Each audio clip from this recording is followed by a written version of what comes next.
Life gives life. The wind and the bees distribute the flower seeds. They land in the soil, waiting for the right conditions to germinate. The inner and outer sun attracting the core of the seed, and roots start spreading out. The next life emerges. In an organic, earthly reality, life is in a constant movement of creation.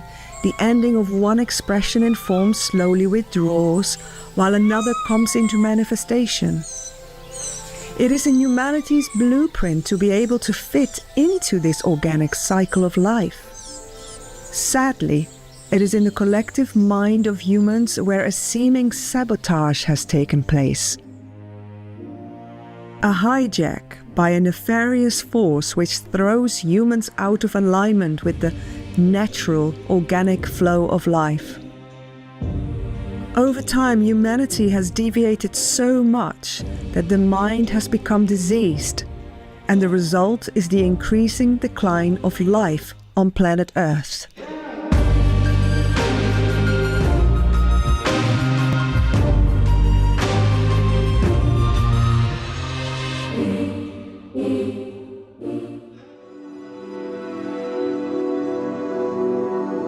The growth of the world population over the centuries has been marked by significant changes, with periods of slow growth followed by rapid expansion. For most of human history, the population grew very slowly, with estimates suggesting that around 12,000 years ago, there were only 4 million people worldwide. The population reached 1 billion around 1800, and it took until the early 19th century for the population to cross this threshold. The 20th century saw an unprecedented increase in population, with the global population more than quadrupling from 1.65 billion in 1900 to 6 billion in 2000. With a small global population, the mind virus may not have been that obvious. But with the Earth populated with large swathes of humans, the chaotic energies have become obvious. All the more as a result of digital technology, which is moving humanity further and further away from its essence as spiritual beings, having a temporary human experience. I've been warning for decades now about the plan to change the nature of the human body to a much more synthetic state. The World Health Organization declared a COVID-19 pandemic outbreak on the 11th of March 2020, causing severe social and economic disruption around the world, including the largest global recession since the Great Depression. Good morning, Becky. This is the news that we've been waiting to hear. Pfizer and BioNTech reporting the first results from their phase 3 vaccine trial, saying that in this interim look, the vaccine showed to be more than 90% effective in preventing COVID-19 cases. Now, they also say no serious safety concerns were observed in the trial so far. According to experts, the COVID-19 vaccine would lessen the severity of the disease by teaching the immune system to recognize and fight the virus that caused it.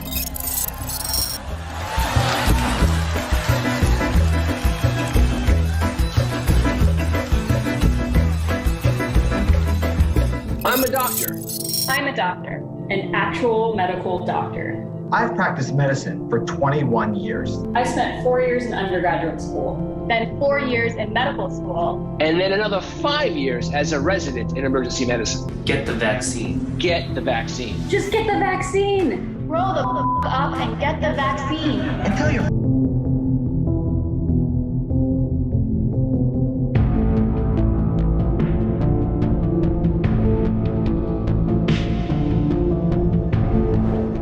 One of the things these COVID vaccines are supposed to contain is graphene. And graphene not only is a superconductor of electricity, and how does the brain communicate and the body communicate with itself through electrical means, it's also an amplifier of electromagnetism in the body. So if you've got graphene in the body, then if you come into contact with an electromagnetic field, that field will impact on the body, will be very, very significantly magnified. Many doctors and nurses, seeing the harm their patients suffered from receiving these vaccines, provided us with vials so we could conduct analyses. AstraZeneca, Pfizer, Sinopharm, and CanSino, we found more than 10 undeclared chemical elements. Among them were aluminum, copper, iron, manganese, platinum. It feels and it's exactly like calamari. I've never seen anything like it though, prior to halfway through 2021, and the way that started, we was having trouble embalming people, and I thought the pump was knackered, and it wasn't the pump. And when we had a young lad in that had died suddenly and been given a post-mortem, and the family had asked us to embalm him, and as we've opened him up and gone to manually target, you could see it all hanging out of him. Based on the fluorescence coming off the membrane of this construct, we're looking at a pegulated hydrogel and the contents within that, which is self-assembled into a rectangular biochip made of foundationally graphene oxide. I've seen people with Morgellons where they feel as though in kind of two places, like two dimensions, they feel bi-dimensional, you know, and they say, I don't understand this, what's happening? I said, well, you're becoming transhuman because the particles nowadays have an element of, it's a metallic element, and it can actually switch dimensions. That's why it's really hard to heal Morgellons, because if you use chemicals or use things to try and detox it, it'll just switch out and disappear. And then when it feels safe, it'll come back. We're seeing a construct organization. Here again, it can be a saline origin or it can be graphene origin. But here again, it's charge related. This assembly that takes place, it looks very complex, very much like biosensors. I'm not saying they are biosensors, but they can act as to be able to, based on our research, receive and transmit information. These are the biosensors that are made from a base of graphene. Here we're seeing it again. The discs that you're seeing, these are red blood cells, and you're seeing some particulates within these organizations, these rectangular organizations.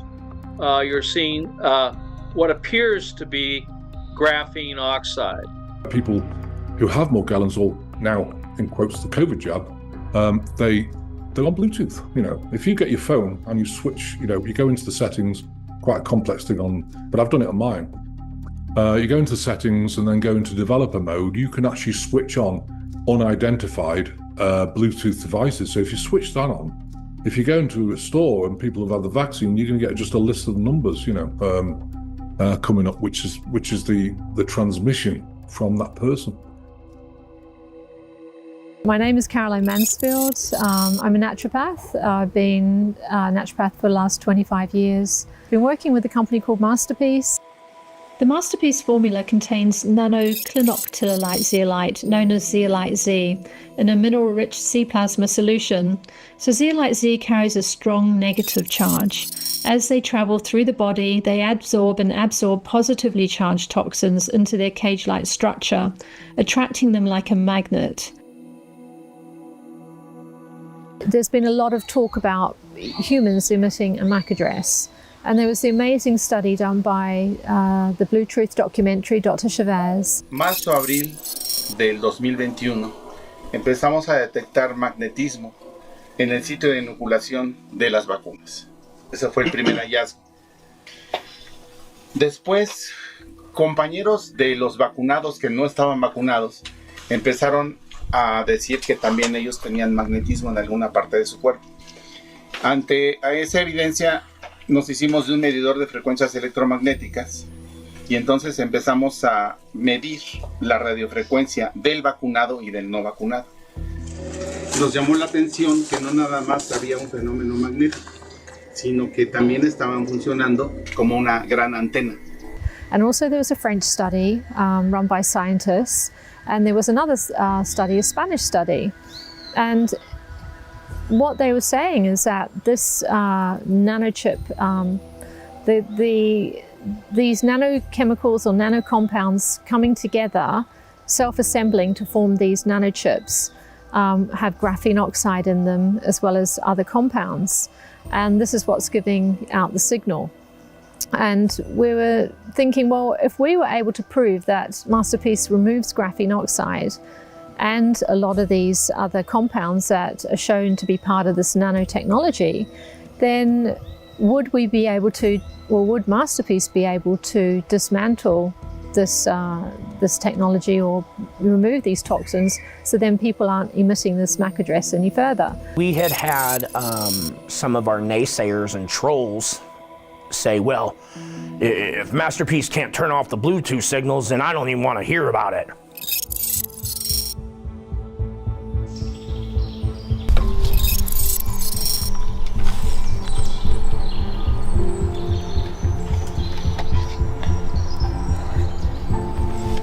My name is Mamcho Pablo, but my friends and people know me as Manu.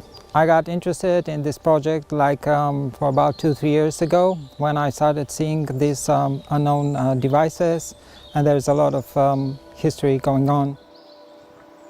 I had 2 COVID vaccinations, and I think since the second COVID vaccine, it disrupted my menstrual cycles. That's kind of part of why I want to flush anything out. We are using here equipment that is a little bit more advanced than just phones. So what I'm doing now is I'm using 2 different apps to capture the signal.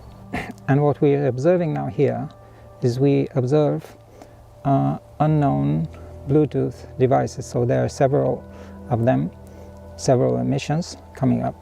And if we go to radar and then we go to the DLE app, and again we're picking up on the Bluetooth address. So I'm going to do, so this is a retest for Chantal.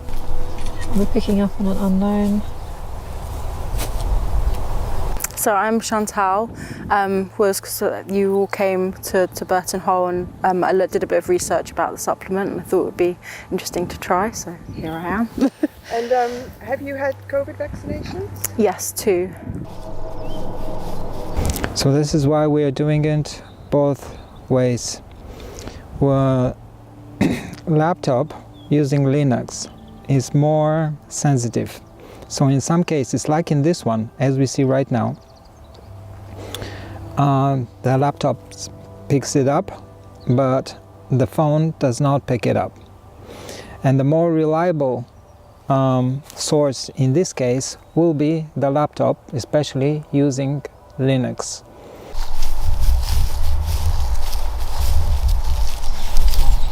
When did you have the COVID vaccines? So, I believe it was around 2 years ago. Yeah, I delayed the booster though. I think that was about 9 months after. So this application can present the power of a signal in a graphical manner, because actually they use it when you lose your earbuds and then you look for them. So this is the power of the signal, and the higher the graph goes, the more powerful the signal is. It means that it's comparatively close, this one. Can you please come closer? Yeah. Thank you. Let us see if you, like really close, if we can see. Now, do you see it on the, can the camera catch this thing? You see? The power of the signal went up. So it varies because Bluetooth signal always jumps up and down. But if you can see now, if you compare this one with this one, it definitely went up. What has been discovered is that when a person is inside of a EMF, electromagnetic field, this triggers the Bluetooth signal on. It activates the nanoparticles. And on a previous study, the Mexican study, they had 6 people. When they came without phones, only 2 people had signals. But when they came with phones turned on, no Bluetooth signal on, just Wi-Fi on and mobile data on, all of them had Bluetooth signals. So this is why we're going to give her now to hold phones, hopefully triggering this signal.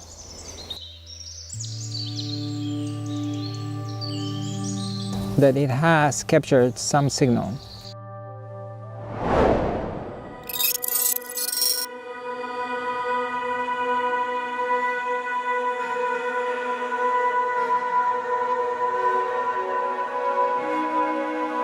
I've heard from some of the most amazing people that there's nothing more powerful in our world than an idea whose time has come. When I had this little girl and I was aware of what was going on in the world, I thought there's no way I'm going to be able to protect her. And so I would walk around on my property at night trying to figure out what I'm going to do so I didn't have to spend my later years watching her get eaten alive by this evil, corrupted world. I had a good partner of mine and I told him one day, we're going to make a product that's going to change all this. Not that I believe in divine intervention at all. I've been forced to challenge that belief now because of what's happened with this progression of Masterpiece. But lo and behold, one day I called Nano Labs looking for help because we were developing a formula and a product out of my camper and it wasn't working. We were destroying a nano equipment called an ultrasonicating homogenizer, the titanium dioxide bit, and caught a gentleman who had been working on lipid nanoparticles his whole life. And he had NDAs with Pfizer and with Monsanto. And he was watching his whole life's work used to harm humanity in the COVID shots. And so when I told him I wanted to make a natural formula that was going to get the harmful things out, he, Michael Coe, who's the chief scientific officer at the time for Kansas State University and founder of Forest Biotech Nanolabs, who's used to working for millions of dollars, decided he was going to help little old me. He told me at the time he was going to do it for $10,000, which means he was going to reverse engineer some other products that were similar, other nanozeolite products, and he was going to help with getting the formula ready.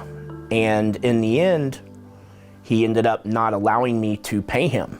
He said he was going to get paid back by watching people's body be able to heal themselves. And he said that he'd like me to do some testing around it with blood analysis and with my microscope. And I said, well, that's all very well, but that's just qualitative analysis. We're going to get some pretty pictures, but we're not really going to get any details about the product or, you know, how this is working in people. I said, if you really want to drill down, I said, let's do some proper clinical studies on it with laboratory, third-party lab, work with to do with urine, hair and blood. And we can do before and after people taking Masterpiece. I had been searching labs up and down the UK to ask whether anyone was testing for graphene oxide in the body. And the labs would tell me no. And I said, well, why not? And they said, well, because it's not in humans. So just fortuitously, I found a lab in Germany, IGL Labs at the time, and they were testing for environmental toxins, over 900 different environmental toxins, including graphene oxide. We ran a small pilot study of 3 people, and we did a baseline test of their blood, and this blood had to be taken and sent to Germany it has to be there within 48 hours, otherwise the blood can't be used. So there's a lot of critical timeline about taking the blood and getting it for this particular test. But when we got the baseline test results back for all 3 test subjects, we saw that everyone had high and very high levels of graphene oxide. As we reported Tuesday, a new scientific study is shedding light on the particles that make up plastic water bottles. The study found a liter of bottled water could contain some 240,000 nanoplastics. Experts say those tiny pieces can break off and potentially enter our digestive tracts. We just also tested for polyethylene and polypropylene, two plastics, and two forever chemicals, PFOA and PFOS. And everyone's levels were high and very high. And then we ran the test again at the 35-day mark. And when the results came back, we could see that everyone had come down from the high and very high levels down to what we call the borderline level range now. The test subjects continued to take the product, and then we decided on the 90-day mark to redo the testing again. And when they all came back, they were now, it had tracked down further, and everyone's levels were in the tolerable ranges. When we discovered that this product was really bringing down these levels, we rolled out another study, which was now a 24-person study, but with a placebo group. We also were including a lot of other environmental toxins, including, for example, atrazine, which is the hormone dysmorphia chemical. It's a herbicide. When administered to male frogs, atrazine chemically castrates them and even causes some to change their sex entirely. In humans, atrazine is an endocrine disruptor. That means it causes changes to your natural hormonal balance. For newborn boys, atrazine exposure in utero is correlated with lower birth weight, undescended testicles, and deformities to sex organs. In water, in the tap water being drunk in America, it's 0.03 parts per billion. It's higher than what was used in the study on the frogs. So it's just quite an interesting one when we're thinking about all this transgender and this movement going on.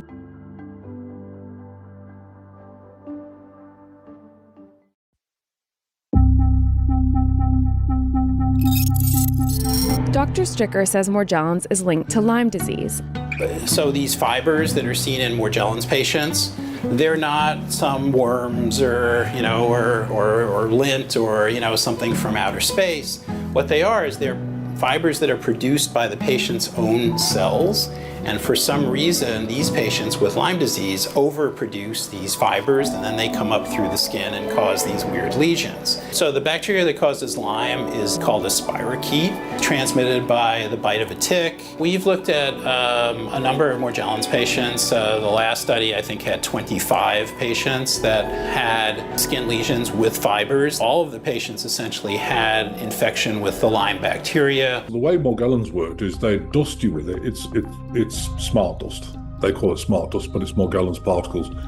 And they put it in the skin, sinks through the skin, and then it's not replicating. So why not? Well, because your immune response is such that it keeps it dormant within the body. But what happens if your immune response is damaged? Now, how do you damage someone's immune? Oh, you damage the DNA. DNA, RNA, immune system is all connected. If you speak to virologists, they say, oh, no, they're not. Well, of course they are. It was absolutely abhorrent that they would even think of this. And they were pushed into this by Pfizer and all the people that Pfizer and Moderna wanted to get this into absolutely everybody. These were not vaccines. These were horrible gene therapies that could actually integrate into your genome. And this is one of the reasons we're seeing this horrendous rise in turbo cancers. The graphene oxide spheres are loaded. Now think about that, 10 to the minus 9 small. If you look at a football, we blow it up. Look at a football. If you drill 92 holes in it, and then you have an antenna into the center of it, and then what they do is they load pathogens, bacterial structures, all types of things like Marburg virus. I've seen cerebella zoster come up a lot lately, which is chickenpox, but it goes straight into shingles. It doesn't seem to. I've had a few people with the spots on their skin, but most of it has gone into shingles. The burning pain of shingles makes you feel like your skin is on fire. It's caused by the same virus that causes chickenpox. Dr. Vandana Bidet says after you've had the chickenpox, the virus can live in your nervous system for years. No one's sure why it reappears, but the thought is if your immune system weakens because of illness or the aging process, the virus can reactivate and travel along your nerves to your skin, causing severe pain and blisters. The pain can happen days before the rash erupts. There's no cure, but medication may lessen symptoms and shorten suffering. A vaccine recommended for people age 60 and over can help prevent shingles. Each container is triggered at a different frequency. Now, when Morgellons was around before this vaccine, before the 5G, it was monitored by satellite, which is gigahertz frequency. I mean, now the 5G monitors it, you know, and the 5G is between 30 and 300 gigahertz. A microwave oven is what, 2.44 gigahertz. So you can see that it's high frequencies, and they can monitor, you can monitor your whole body, even sexual activity, everything. Brandy is an expert in this field. She is fighting on behalf of all of us. Brain-computer interface are basically wearable devices, like your Oculus.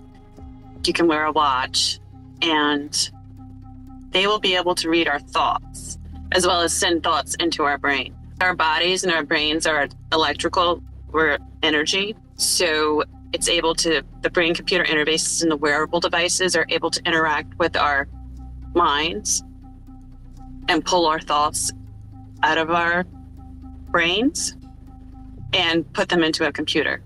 How does it do that? The signals. That what, like electromagnetic signals? The frequencies, electromagnetic signals and frequencies, yes. So, I mean, right now, does that technology already exist? Yes, it does. The idea is to create a situation in which the human body is connected to a hive mind. This is why we're seeing this incessant move towards a fusion between humans, the human body, the human brain, and artificial intelligence. Because at that point, and they're openly saying it, people like Ray Kurzweil, the so-called Google futurist, is saying that by 2030, this fusion will be happening, and once it's happened, artificial intelligence will do more and more of human thinking, these are his words, until human thinking as we know it is basically negligible. In other words, humans will think what AI thinks, and there will not be any human thought, individual thought, as we've known it. As we merge with AI this way, we will become a hybrid species. We'll still be human, but we'll be enhanced by AI. Do you consider people who have cochlear implants, or pacemakers, or prosthetic limbs to be less alive? Of course not. These are early examples of merging with machines. Our machines are going to continue to shrink in size and gain in power to the point where they are invisible and inside our bodies.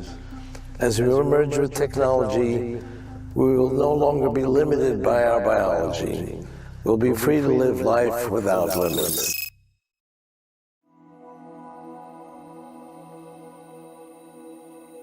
When we were looking to do the next testing phase, we were waiting for IGL Labs to let us know when they were able to do that, because they had sent us a message to say that they were having technical problems with their equipment.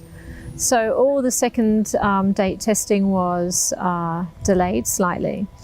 And then we got finally a message saying that they weren't going to be doing any more testing because the owner of the lab had suddenly died and they had stopped all testing at the lab. So obviously this was really disappointing for our study, but also it became obvious that for some reason this testing that they'd been doing for the last, well, since 2009 was no longer going to be available. So this was like a real disappointment for humanity, because there's no other lab around the world that was testing for graphene oxide.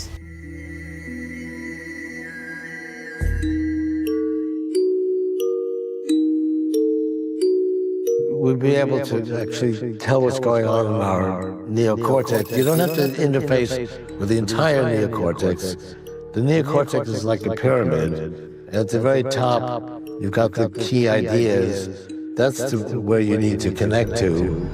You don't need to, right now you can do that with surgery, but you'll be able to do that without surgery by sending things that can sense the neocortex through the bloodstream. There's experiments of that, but that'll happen in the 2030s. So we'll actually merge with it. We won't actually carry all the AI with us. It'll go to nearest cloud, I mean, this is actually not that intelligent unless it interfaces with the cloud. And that's where it gets all of its intelligence. And cloud can be actually very secure. We use encryption that's virtually unbreakable. So your thoughts will actually go to the cloud. There'll be AI there. It will be as if it's in your mind, but you'll be connecting to it through the cloud. The cloud will be much more sophisticated than it is today. It's not going to get down as much and so forth.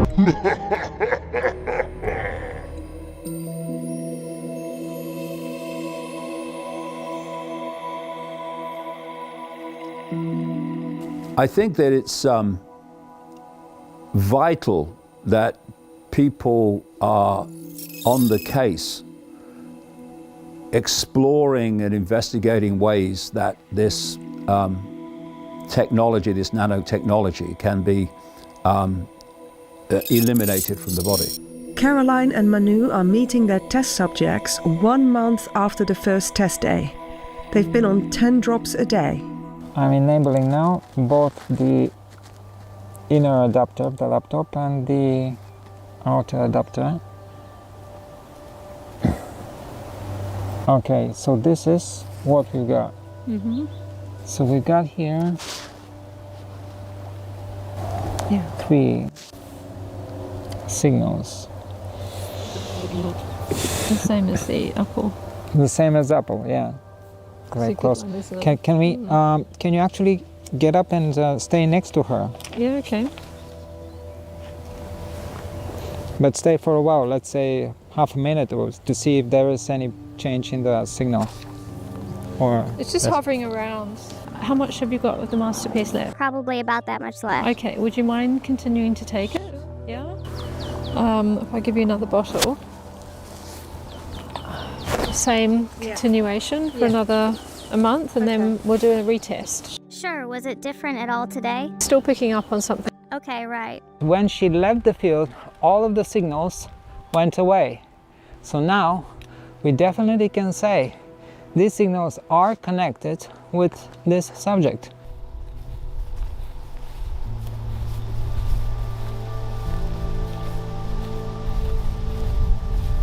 When he walks forth and back, the signal, there will be differences in the power of the signal.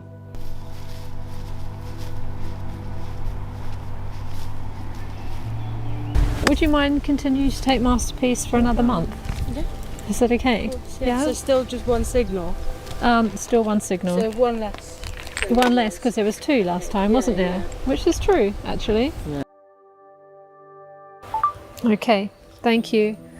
So we're still picking up on a signal.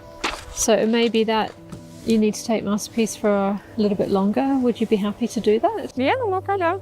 I actually feel better on it, so I don't... You feel better on it? Okay, that's good. What are the effects? I would say, basically, I had a lot of problems with sleep for like a long time, and that was the first thing that kind of like changed it.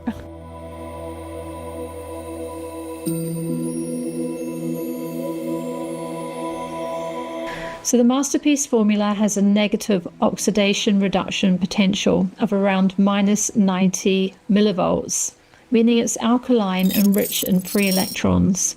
This electron doning effect helps to electrically support the cells, similar to walking bare feet on the earth and absorbing electrons from the ground. It provides an antioxidant-like boost by helping neutralize free radicals.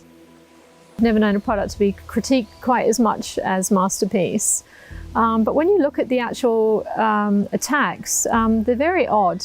So during the COVID times, a lot of people went out and bought compound microscopes, and they were looking at things under the microscope. And initially I thought, well, this is great. People doing all this sort of ground research at ground level. I thought it was a really good thing. But the trouble is that, I've been doing live blood analysis for 25 years. I'm trained in looking at blood. I'm not trained in materials microscopy looking at product under a microscope. That's a whole different training. But I myself was beginning to look at product under the microscope, more from just an eye of interest, because you can't quantify anything by looking at a product using a compound microscope. With the Bluetooth signals still being in the body, Masterpiece also has to deal with other criticisms. Dr. Anita Baxas expresses her concerns in the podcast called Truth, Science and Spirit. Okay, this particular product said it has marine plasma in it, and we all know oceans are polluted like crazy. So I wanted to know, does it contain toxic metals?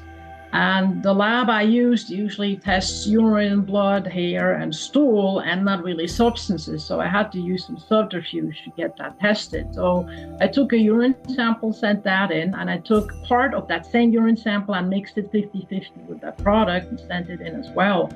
And on the left, we see just the toxic metals found in urine. There are quite a few, but not very high levels. And then on the right side, we see what was found in that 50-50 mix, and they are literally off the charts. The response of the Masterpiece team is that testing a urine sample for heavy metals when the sample is actually seawater would yield results that are not representative of human exposure. That would be highly misleading. The high mineral content and different chemical matrix would cause severe analytical interference and render the instrument's calibration useless. The test used was a toxic metals urine analysis, carried out by a leading laboratory that analyzes human urine samples, not products. Submitting a product sample such as seawater or a mineral-rich solution would therefore produce data that is unreliable and not scientifically valid. Any professional laboratory, once informed that the sample was not urine, would be required to reject it, as analyzing it would constitute method misuse and make the results invalid under official accreditation standards, since the method is validated solely for human urine. The product goes through a facility that has a certificate of analysis for both incoming ingredients, for the clinoptilolite and for the sea minerals. And then before the end product goes out, there's another certificate that is put together to show that it's clean. So they're looking at things like, bacteria and heavy metals, and because somebody had also said that its Masterpiece is full of uranium. Well, that's certainly not the case. It wouldn't get out of the facility if that was the case. When we place Masterpiece under a dark field microscope, you can actually see the larger zeolite crystals and clusters in the micron and submicron size, lighting up like tiny Christmas tree lights. Dark field causes these crystalline structures to refract the light, so they appear as bright, shimmering points drifting across the slide. It's actually a beautiful way to visualize natural clinoptilolite itself. So most of the zeolite in Masterpiece is far smaller than anything a standard microscope can capture. The true nano-sized particles in Masterpiece are completely invisible in dark field. That's why they rely on high-resolution transmission electron microscopy. Dr. Robert Young has imaged these particles down to the low nanometer range, and this is where we see the real architecture of zeolite Z, the cage-like structure fully intact and coated in the sea mineral layer. These images also show how the negatively charged zeolite cage can capture graphene oxide quantum dots, drawing them into its structure through electrostatic attraction. I've looked at cobwebs under the microscope, and I have found very strange fibers that look like Morgellons type fibers. When you breathe on them, they'll start to move, a bit like those fibers that we're finding in the masks during COVID. So we know that in the environment, people are picking up on these strange anomalies, and also in rainwater. There is a scientist in Norway who's been looking at rainwater for many years, and he says it's been there for some time. So they have been doing this geoengineering, spraying us with all this nanotechnology.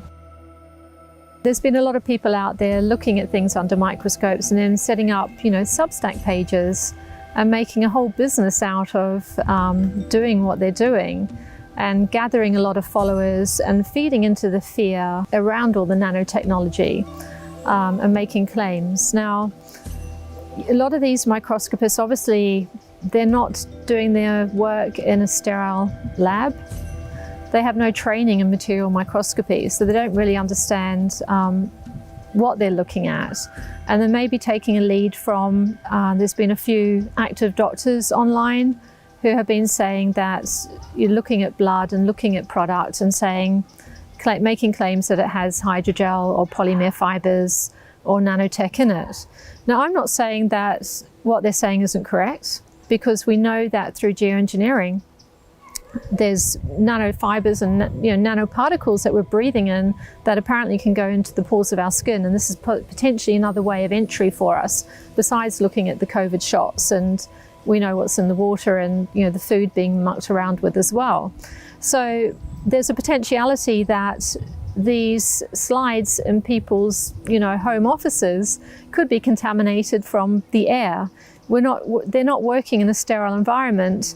So as interesting as it is to be looking at what people are posting, there's no quantifiable evidence, there's no other testing that's done to show that actually the compounds are what they say they are. We were further challenged because through that work and through that study, we came across a gentleman named Jesse Beltran.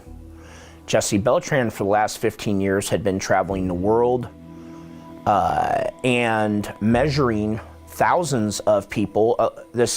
What's known as the Havana syndrome. Havana syndrome refers to a set of unexplained medical symptoms first reported in late 2016 by US and Canadian diplomats and intelligence personnel stationed in Havana, Cuba. And this is typically the spot that we find.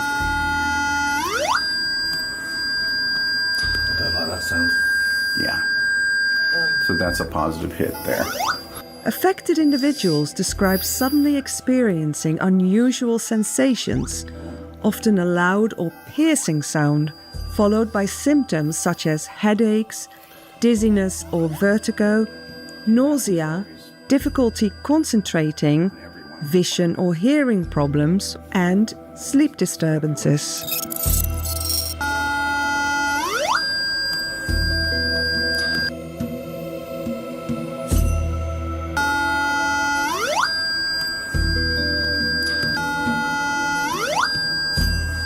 What we are picking up are RF emissions that should not be emanating at specific focal points around the human body. When we were scanning prior to the COVID event, we were pulling out biosensors or non-consensual implants out of individuals, and those are the lucky ones. After COVID, there was an increasing symptomatic individuals coming to us asking for help. And typically, prior to COVID, we were finding 8 to 10 on the high side areas that were lighting up at specific focal points around the human body. After COVID, the average now is between 12 and 13 on minimum.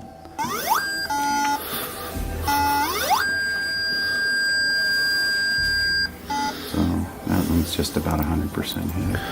Our hypothesis is that whatever was in those jabs or the hydrogel and the PCR testing or in the anesthetics, which all the studies are showing there's this nanotech in it, how do you get rid of something that's 50 nanometers in size?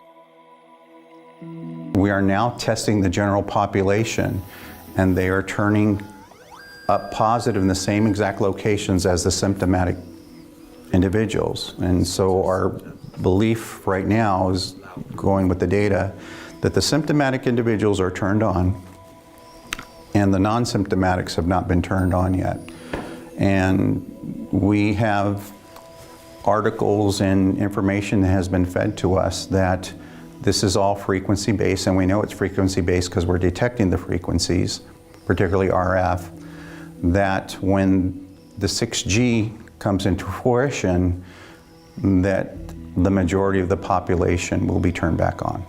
We analyzed the 6 brands that were sold in Argentina that were injected into people, and we also analyzed the dengue and flu vaccines the ones shown there, as well as saline solutions and dental anesthetic. There you have the complete table of the 10 chemical elements and how many particles from each brand contain these elements. Silicon, which I forgot to mention, and cerium, which I also forgot to mention. Among them, those marked with a star are heavy metals. We know that there are patents that show that this can be dispersed through our food. And because we have been testing individuals who live in very remote areas, who have never had a vaccine, who don't see the doctor, and live a very organic lifestyle, although they are coming up positive in less locations, like 2 to 3, they're still coming up positive. And so the indication is this is probably being sprayed as well. On May 8th of 2024, Colonel Greg Egren testified before the U.S. Congress, the Department of Homeland Security, that this phenomenon is happening on every continent with the exception of Antarctica. We now know, and we have individuals that are complaining of the same symptoms in Antarctica, so this is happening on a global basis.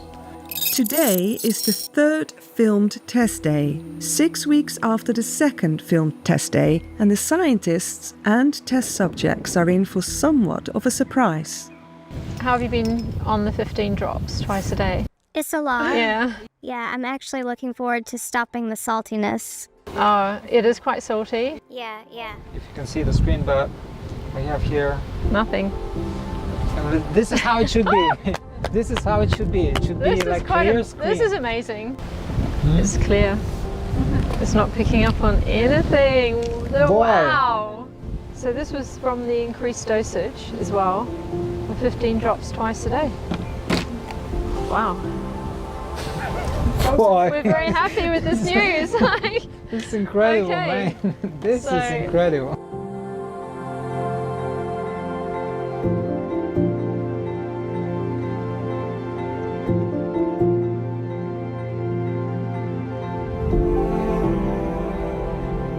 Have you taken more drops this second round? Yeah. How many did you take? So instead of taking 5 and 5, I have been taking 15 and 15. Okay. No, it doesn't capture either. With this one, it doesn't capture either. Once again. So, no devices. I started again for another, it goes on for 30 seconds. It scans for 30 seconds. And we'll try with your phone as well. Yeah, I want to see mine. Okay. And I'll do it once again then on a laptop to see. No, it doesn't capture here this either. There. All right. Yeah. No signals. No signal. Nothing. Yeah. Oh my gosh. Great. So your signal has switched off with 15 drops twice a day. Now we don't pick up on anything. Nothing till now, even with the phones next to her body. And what was this? The other one. This is very beautiful. I can't see anything. Yeah, this is a clear screen for the first time ever. Testing you. Hey, Charlie. Well, let's see. I think we've just done strike for home run. I want to show the screen, and it is nothing there. Nothing. There's nothing on the screen. This is how it should look like. Nothing. How beautiful. It's a clear. Wow. Nothing coming up. So let me just do it onto radar. Nothing. Yeah. Wow. This is a beauty.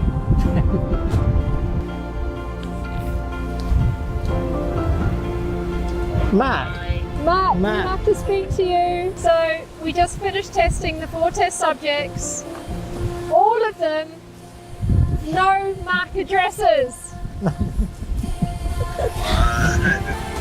Sweet. Oh!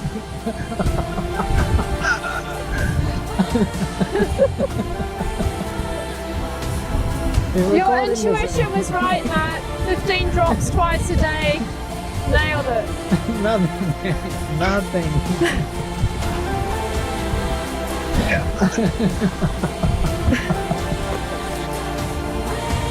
There is a product out there, and I've been very staunch on not supporting anything out there unless there was data to support that it works. Volcanic activity just meets the sea, and these are typically in blue zones. And it's natural, Mother Earth makes it, and it's negatively charged. And what the studies are showing is those who are taking the masterpiece or zeolite Z, that the graphene, which is in the nanotech, substantially reduced at levels that were very minimal in comparison to the general population. There are a lot of theories about consciousness, but they tend to divide into two camps. Those who feel that consciousness is something that is produced by the brain. And alternatively, and this is the one I favor, is that we are antennae for pure consciousness. That in fact, consciousness passes through us, filters through us, and allows us to experience these dimensions. The baby is coming from another dimension. And this is the pure consciousness. This is the pure human antenna. It's absolutely vital that people with that kind of mind and knowledge and expertise focus their attention on how to eliminate this stuff from the body. But the other way you can do it is by your consciousness overriding it. Because consciousness is far more powerful than nanotechnology, but only when it's in its pomp and it's in its power, not when it's suppressed and subordinate.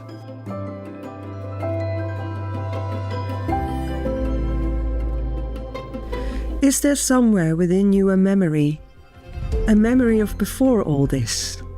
No phones, no jabs, no technology, no big pharma. Some of you watching this film are of the generation of kids playing outside all day until the streetlights came on. There was a time we lived so much more simply with the gifts that nature bestowed on us. Flow, silence, organic creation, music, simple joys, soul creativity, working alongside with and in collaboration with the planet. It's not too late. We can still choose an organic future. What do you wish for the generations to come? Your choice and action matters.